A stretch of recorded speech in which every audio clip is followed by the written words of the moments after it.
আসসালামু আলাইকুম। আমার প্রিয় ছাত্র ভাইরা, আমি খুকন কোনো ভগবান আপনাদের আগে বক্তব্য রাখতে চাই। হিন্দু ভাইদেরকে জানাই নমস্কার। আমি আপনাদেরকে বলতে চাই যে খোলাকার খেলাধুলার জন্য আজকে আমার মুখের এই অবস্থা। আমার হাতে ফায়ার গুলি লেগেছে, তাতে আমার কোনো দুঃখ নেই। দুঃখ হচ্ছে আমি আজকে প্রায় 4 মাস 10 দিন পর এই ছাত্র ভাইদের সামনে এসে কথা বলতে পারতেছি, তার জন্য আমার অনেকটা ভালো লাগতেছে। আর সেই সঙ্গে আমি জানাচ্ছি ছেলেটা সেটা ছিল শুধু যে আমার এই অবস্থা করছে তাই নয়, আমার এই চোখের সামনে এক ভাই এই দিক দিয়ে ঘুরে লেগে এই দিক দিয়ে হয়ে যায়, এবং কি রক্তে সে জায়গাটা ভেসে যায়। তাকে নিয়ে অনেক ঘোরাঘুরি করেছিলাম আমিও, কিন্তু সেটাকে গাড়ি যেতে পারি নাই।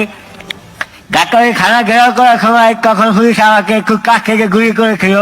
কিন্তু আমার এই অবস্থার জন্য আমার কোনো দুঃখ নেই। দুঃখ একটাই, এই খোলাটা শেখা ছিল এখনো কিন্তু খেয়ে নেই। সে আরেক দেশে বসে বসে আমাদের দেশে নিয়ে গুলি কাটতেছে। আমরা কাই শেখা ছেলেকে বলতে চাই, উদ্দেশ্য করে বলতে চাই, সে যেন আরেক দেশে রয়েছে দুর্নীতি না করে, সে যেন আমার বাংলাদেশ আছে দুর্নীতি করে। আমরা কার সাথে যুদ্ধ করার জন্য শত্রু কাছে এমনকি শত্রু থাকবো। আর আমার যেসব ভাইরাও খুঁড়ে খুঁড়ে গিয়েছেন, এমনকি সেই খোলাকার শেখা ছিল অনেক ভাইদের লাশ দূর করে হয়েছে, তাদের কোনো খবর নেই। আমরা এত থাকি, খুঁড়ে হাঁকি আমাদের কিছুই করতে পারবে না। আমরা সবাই একই কিছু থাকবো।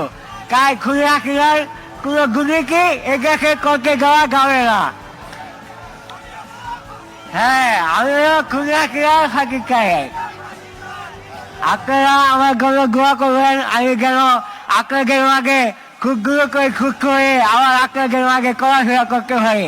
এমনকি খুবই আঁকড়ার যুগে আপনারা আমাকে দোয়া করবেন। আপনারা সবাই ভালো থাকবেন, সুস্থ থাকবেন। সবাইকে আসসালামু আলাইকুম ও নমস্কার। আপনারা আমার জন্য দোয়া করবেন।